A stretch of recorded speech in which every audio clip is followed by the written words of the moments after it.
श्री गणेश पुराण। वक्रतुंड महाकाय सूर्यकोटी समप्रभ निर्विघ्नं कुरु मे देव सर्वकार्येषु सर्वदा। श्री गणेशाय नमः। श्री सरस्वते नमः। श्री गुरुभ्यो नमः। श्री कुलदेवताय नमः। श्री कुलस्वामिने नमः। हे गजानना, तुला नमस्कार असो। तू विघ्नांचे निवारण करणारा आहेस। तू भक्त वरदायक आहेस। तू महासमर्थ आहेस। तुझा महिमा अचिंत्य आहे। म्हणून कार्यारंभी सूर नर ऋषीजन असे सर्वच तुझे स्मरण करतात। तू विद्येचा स्वामी आहेस। तू अष्टमहासिद्धींचा अधिपती आहेस। तूच सर्व सत्कार्याची मूळ प्रेरणा आहे। तुझ्या कृपेने सद्बुद्धी प्राप्त होते व कल्याण होते। हे प्रभो, आज तुझ्याच प्रेरणेने सर्वांना पावन करणारी ही तुझी कथा भाविकांना सांगण्याचा मी यथामतीने प्रयत्न करीत आहे। तू निज कृपेने हे कार्य माझ्याकडून करवून घे। ही कथा भाविकांना आनंद देव आणि तुझ्या प्रसादाने त्यांचे सर्व मंगल हो, हीच तुझ्या चरणी विनम्र प्रार्थना आहे। अध्यायाला सुरुवात करूयात। श्री गणेश पुराण भाग 1 उपासना खंड अध्याय 1। श्रोत्यांची सुतांना विनंती। श्री गणेशाय नमः। प्राचीन काळी नैमिषारण्यात 12 वर्षे प्रदीर्घ यज्ञसत्र चालले होते। शौनकादी ऋषी त्याचे ऋत्विज होते। त्या यज्ञकार्यात मध्यांतरात महामुनीसूत ब्राह्मणांना व उपस्थितांना ज्ञानदानाचे कार्य करत होते। ते पुराणांचे ज्ञाते व चतुरस्त्र ज्ञानी होते। त्यांनी श्रोत्यांना एकूण 18 पुराणे सांगितली। त्यामुळे सर्वांच्या ज्ञानात मोलाची भर पडली। एके दिवशी त्या सर्व विद्वान ऋषीमंडळींनी सुतांना एक विशेष विनंती केली।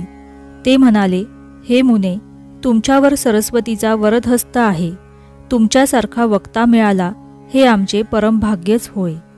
तुमच्या मुखातून पुराणांचे श्रवण करून आम्ही अक्षरशः धन्य झालो आहोत। तुमच्यामुळेच आमच्या ज्ञानाची प्राप्ती वाढली।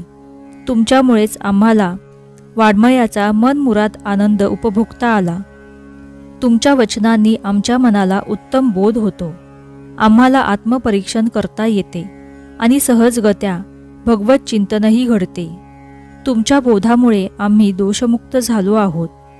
तुमच्या मुखातून प्रकटलेल्या कथामृताचे कितीही सेवन केले तरी मन तृप्त होत नाही। म्हणून तुम्ही अजून एखादी सर्व पावक चरित्रकथा सांगून आम्हाला उपकृत करा, अशी आम्हा सर्वांची तुम्हाला विनम्र प्रार्थना आहे। श्रोत्यांचे म्हणणे ऐकून सुतांना खूपच आनंद झाला। ते म्हणाले, श्रोत्यांची जिज्ञासा वक्त्याला उत्तम निरूपण करायला नित्य प्रेरणा देते। मीही त्याला अपवाद नाही। 18 पुराणांचे श्रवण करून तुम्हाला आनंद झाला हे ऐकून माझे परिश्रम सार्थकी लागले असे मला वाटते। आता मी तुम्हाला उपपुराणांमध्ये मुख्य असलेले गणेश पुराण सांगणार आहे। ती सर्व ऋषी मंडळी आश्रम परिसरातील एका मोठ्या वटवृक्षाच्या गर्द छायेत निवांत बसली होती। वेदघोष आणि मंत्रोच्चारामुळे पावित्र्याने भारलेले वातावरण, निसर्गाची रम्यता आणि विद्वान ऋषींचा सहवास यामुळे त्या परिसरात एक प्रकारचे मांगल्य वास करत होते। अशा वातावरणात व्यास शिष्य सुतांच्या मुखातून गणेश पुराण ऐकायला मिळणार म्हणून सर्व उपस्थितांना परमानंद झाला। ते सर्वजण सावध होऊन एकाग्र चित्ताने सुतांचे निरूपण ऐकू लागले। सुतांनी गणपतीचे स्मरण केले। मग भगवान श्रीकृष्णांचे ध्यान केले। ते म्हणाले, श्रोते हो, गणपती हा शिव पार्वतीचा पुत्र। त्याची सत्ता अगाध आहे। तो चराचराला अंतर्बाह्य व्यापून आहे। तोच सर्वांना नियंता आहे। तोच सर्वांचे अधिष्ठान आहे। पंचमहाभूते ज्याच्या अधीन आहेत, विधी हरी आणि हर हे ज्याच्या आज्ञेने सृष्टीचे नियंत्रण करतात, त्या गणपतीचे महात्म्य मी काय वर्णन करणार। तथापि सूर्य कितीही प्रकाशमान असला तरी त्याला निरांजनाने ओवाळू नये काय। सागर कितीही अथांग असला तरी त्याला कृतज्ञतेने ओंजळभर अर्घ्य अर्पण करू नये काय। म्हणूनच गणपतीचे महात्म्य कितीही अगाध असले तरी त्याची सेवा म्हणून मी हे मंगलमय चरित्र तुम्हा सर्वांना विदित करणार आहे। गणेशाचे हे परम पवित्र चरित्र सर्वात आधी ब्रह्मदेवाने महर्षी व्यासांना सांगितले. त्यांनी ते भृगूंना सांगितले. भृगूंनी ते सोमकांत राजाला आणि त्या राजाकडून ते जनकल्याणार्थ सर्वांसाठी प्रकट झाले. सोमकांताच्या कथेने मी गणेश पुराणाचा आरंभ करत आहे. त्याची कथा ऐका. सौराष्ट्रातील देवनगरात सोमकांत नामक राजा राज्य करत होता. तो सर्व धर्मपरायण, क्षमाशील, न्यायप्रिय, प्रजेची पुत्रवत काळजी घेणारा, बुद्धिमान आणि सर्व ऐश्वर्याने संपन्न असा पराक्रमी राजा होता. सुधर्मा ही त्याची पत्नी. तीही पतीप्रमाणेच धर्मानुगामी अशी पुण्यपरायण स्त्री होती. या दंपतीस एक सद्गुणी पुत्र होता. त्याचे नाव हेमकंठ. त्याची आपल्या मातापित्यावर विलक्षण भक्ती होती.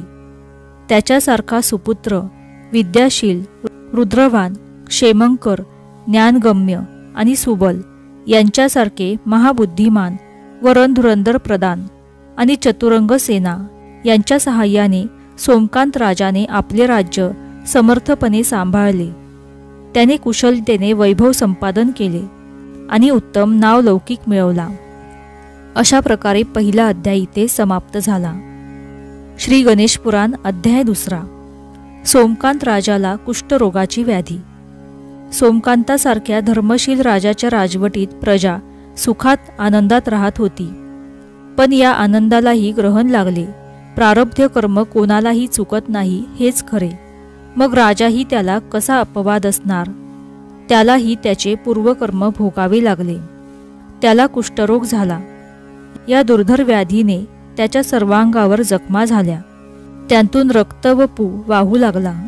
असह्य दुर्गंधी येऊ लागली. त्यामुळे सद्गुणांनी उदंड यश व अलोट कीर्ती मिळवलेल्या त्या राजाला परमावधीचे दुःख झाले. स्वकीयांची व लोकांची उपेक्षा सहन करत तो दिवस कंठू लागला. हे गलित गात्र परावलंबी जगणे त्याला कसे सहन होणार. तो अहोरात्र तळमळू लागला. प्रजेपासून तोंड लपवू लागला. त्याच्या अवस्थेला अंतच नव्हता. जीवनाविषयी तो अत्यंत निराश झाला होता. त्याने राजत्याग करून अरण्यात जाण्याचा निश्चय केला. त्याने आपल्या पत्नीला, पुत्राला व 5ही विश्वासू प्रधानांना बोलावून घेतले. तो त्यांना म्हणाला, मला पूर्वजन्मीचे कोणते दुष्कृत्य भोगावे लागत आहे तेच कळत नाही. गलित कुष्ठाने माझ्या शरीराची काय भयंकर अवस्था झाली आहे हे तुम्ही प्रत्यक्ष पाहतच आहात. असे तिळतिळ झिजून मरणाची वाट बघण्यापेक्षा निर्जन अरण्यात राहणे केव्हाही योग्य असे मला वाटते. म्हणून मी राज्याचे अधिकार हेमकंठाकडे सुपूर्द करून तुम्हा सर्वांचा निरोप घेण्याचे ठरवले आहे. उर्वरित काळ मी विजनवासात एकांतात ईश्वर चिंतनात घालवणार आहे. तुम्ही राजपुत्राला राज्यकारभारात योग्य ती मदत करा. बोलता बोलता राजा एकदम मूर्छित पडला. प्रधानांनी उपचार करून त्याला शुद्धीवर आणले. सांत्वनपर बोलून त्याला धीर दिला. आपल्या प्रिय पित्याचे ते निर्वाणीचे बोलणे ऐकून हेमकंठ अगदी व्यथित झाला. पितृसेवेसाठी तोही वनात जाण्याची भाषा करू लागला. राणीची अवस्थाही वेगळी नव्हती. पतीविना कालक्रमणा करणे हे तिला मान्यच नव्हते. एकनिष्ठ प्रधानांच्या बाबतीत काय बोलावे. ते राजासाठी प्राण देण्यासही तयार होते. अशा प्रकारे राजपुत्र, राणी व त्या प्रधानांनी सुखोपभोगांचा व ऐश्वर्याचा त्याग करून राजाबरोबर वनात जाण्याचा हट्ट धरला. अशा रीतीने इथे गणेश पुराण 2 अध्याय समाप्त झाला. श्री स्वामी समर्थ. जय जय स्वामी समर्थ.